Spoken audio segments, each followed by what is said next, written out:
Have you ever wondered how crazy fan theories about your favorite games can get? Well, get ready to dive into a world of wild speculation. We're about to explore the top 10 craziest fan theories about games. Ready to have your mind blown? Let's go! There are fans with fertile imaginations who love to theorize about the stories and characters of movies, series, and books, no matter how crazy those theories may seem. With the world of video games, it's no different. Whether it's loose ends or inexplicable details, some players are always ready to create game theories out of thin air. And some of them have become so popular in the community that they are still debated today, leaving us scratching our heads. That's why we decided to revisit the top 10 craziest fan theories about games. Theories that keep us up at night because they make sense. Check it out. Theory number 1. Final Fantasy VII Remake and Rebirth stamps. Final Fantasy VII is a game that leaves plenty of room for curious theories, and the same goes for the remakes, remake, and rebirth. The most popular one revolves around Stamp, the mascot of the Shinra Company. He's a beagle who appears on various products like snacks, stickers, plush toys, and more. So far, nothing unusual, right? However, a different breed of dog, a Yorkshire, appears in some scenes of the remake, leading fans to think that this dog indicates different timelines in the story. This is because the beagle frequently appears in sequences with the protagonist Cloud, while the Yorkshire only appears with Zack Fair. Some fans even go further and speculate that the remake, and consequently Rebirth, is a kind of sequel to the original, as they represent different timelines, which wouldn't prevent the 1997 story from happening earlier in another universe. Final Fantasy VII Remake is available for PlayStation 4, PlayStation 5, and PC, while Rebirth is a temporary PlayStation 5 exclusive. Theory number 2. Link is dead in Zelda Majora's Mask. Theories that the protagonist was dead all along are common, but there are some interesting arguments with Zelda Majora's Mask. The idea argues that Link dies at the beginning of the game because he got lost in Lost Woods without a fairy, which would have turned him into a Stalfos, and the whole story is a metaphor for the 5 stages of grief. Thus the main regions would be symbols. Clock Town represents denial, where everyone prepares to celebrate and doesn't believe the moon will fall.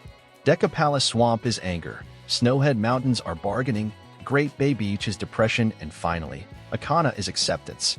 All the plot events, then, are the result of the limbo between life and death that Link is stuck in. Something else that reinforces the theory is that the hero's spirit, a character from Zelda Twilight Princess, is the Link from Majora's Mask, something even mentioned in the official book Hyrule Historia, who would have turned into a Stalfos. Corroborating with the idea, Zelda Majora's Mask is available for Nintendo 64 and has a remake for Nintendo 3DS, released in 2015. Theory number 3. Mary in the Trunk of Silent Hill 2. Silent Hill 2 follows the classic story of James Sunderland, a widower who travels to the town of Silent Hill after receiving a letter supposedly written by Mary, his wife who passed away years ago. Before delving into theories, it's important to remember that Mary had a serious and degenerative illness and ended up asking her husband to end her suffering. James seems to have never overcome the loss, as he is portrayed in a constant state of denial throughout the game. This led many fans to believe that Mary's body is inside James's car trunk, which appears early in Silent Hill 2, adding an even darker twist to the protagonist's story. Interestingly, art director Masahiro Ito even commented on the theory on X, former Twitter, claiming that the wife's corpse would actually be in the passenger seat. However, given Ito's history of interacting and joking with fans on social media, many still view the developer's statement with some skepticism. Silent Hill 2 was originally released for PlayStation 2. The game is also available through the Silent Hill HD collection for PlayStation 3 and Xbox 360. Theory number 4. Animal Crossing cult. Animal Crossing is one of Nintendo's most colorful, casual, and cute franchises, but it's also responsible for the darkest theory on the list. Yes, mixing simulation and survival elements, the game puts you in the shoes of a new resident of a town on an isolated island, and you have to perform tasks like decorating your house, socializing with neighbors, keeping the neighborhood clean, helping stock the museum, and so on. But the theory argues that the town is actually a cult that kidnaps and brainwashes children to supply the island with residents, supplies, and local commerce. The villain behind the evil plan would still be Tom Nook, as he is responsible for making the player work to pay off expensive debts and even encouraging them to do more and more tasks to improve the area. The Animal Crossing franchise is available with a series of games for Nintendo consoles. Theory number 5, Toys and Super Smash Bros. Super Smash Bros. Games don't have many narrative explanations, as they focus on brawls between characters from various franchises and studios, from Super Mario Bros. And Zelda to Final Fantasy and Persona. But there's an old theory which arose from fans when everything was still wilderness about the story of the game's fighters. It argues that the characters are actually children's toys being forced to play fighting, which I confess is much more believable than imagining Mario suddenly brawling with Pikachu. This speculation is mainly based on the opening scene of the first Super Smash Bros., which shows Master Hand organizing action figures of the fighters on a table. Interestingly, Satoru Iwata, former president of Nintendo, even confirmed that part of the theory is correct in an interview with Time in 2015. What's interesting about Smash Bros. Is that the games don't feature Nintendo characters fighting each other, but toys of those characters in imaginary battles, he explained. The Super Smash Bros. Franchise is available with a series of games for Nintendo consoles. Theory number 6, Squall dies in Final Fantasy VIII. No, you're not experiencing déjà vu. This really is the second theory with the idea that a protagonist is dead, but like Zelda Majora's Mask, we promise it's also worth knowing about. To start, this is one of the most popular theories not only in Final Fantasy VIII but also in video games, so much so that there's even a website dedicated to it. In summary, the idea argues that Squall Leonhart dies in the fight against Edea at the end of the first disc of the original game. The rest of the story would just be a dream, in which Squall deludes himself about what the rest of his life could have been. Some arguments involve lines from the protagonist in the second disc that are existential crises and questions about death, as well as the fact that the disappearance of the wound from Edea's final blow was never explained. It's worth noting, however, that Yoshinori Kaitase, producer and director of the Final Fantasy franchise, refuted the theory to Kotaku in 2017. No, it's not true. I believe he was stabbed in the shoulder, so he's not dead.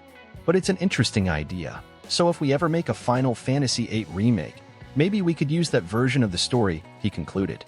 Final Fantasy VIII was originally released in 1999 and has a remaster for PlayStation 4, Xbox One, Nintendo Switch, and PC via Steam.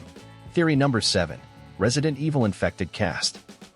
The Resident Evil franchise stars Chris and Claire Redfield, Jill Valentine, and Leon Kennedy, and curiously, all four are extremely skilled and efficient against zombies, monsters, and bioterrorism weapons. Plus, they've never been infected with anything, right? But there's a theory that says otherwise. According to it, the entire main cast is infected with the dreaded T-virus, and that would be the reason why the characters are so strong. This certainly explains some bizarre action scenes from the saga, like Leon escaping lasers with acrobatics in Resident Evil 4, or Chris breaking a giant boulder with his bare hands in Resident Evil 5. The first Resident Evil was originally released for PlayStation in 1996. Theory number 8, Amputated Legs in Star Fox. An old theory involves Star Fox, Nintendo's franchise of battles and spacecraft. That's because the main pilots of the games, like Fox, Slippy, Falco, and Peppy, appear to have metallic legs, which aroused fans' curiosity and imagination about the reason. According to some players, the characters had their legs amputated to avoid blood flow problems that could occur during many hours of consecutive flight.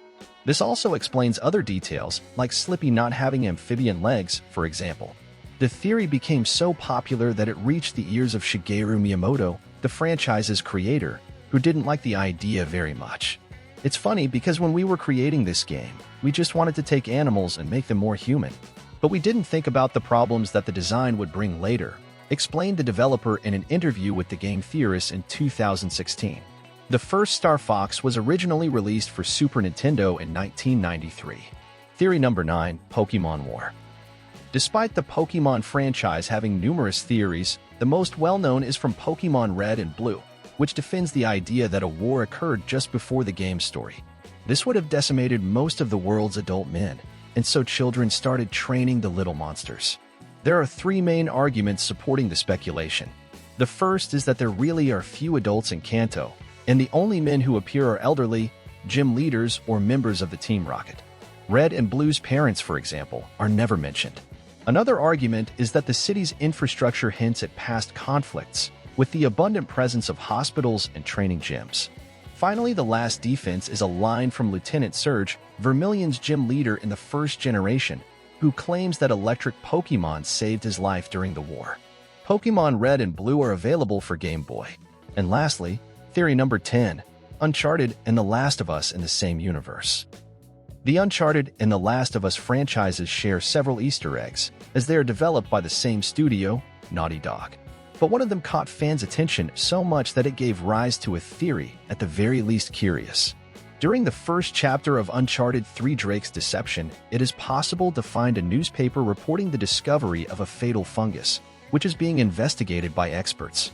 Scientists are still scratching their heads to understand the fungus, says the headline. Such a phrase made some players believe it's the cordyceps from The Last of Us. This would imply the games are set in the same universe. The idea is a bit crazy, but considering that The Last of Us didn't detail in the games how the fungus was discovered before the onset of the pandemic, who knows? Uncharted 3 is available for PlayStation 3 and PlayStation 5, while The Last of Us is available for PlayStation 4 and PlayStation 5. Enjoyed the theories? If so, don't forget to subscribe to the channel for more amazing content. And of course, leave a comment below with which theory you think should have made it onto this list. We're looking forward to hearing your ideas. Until the next video, and stay geek.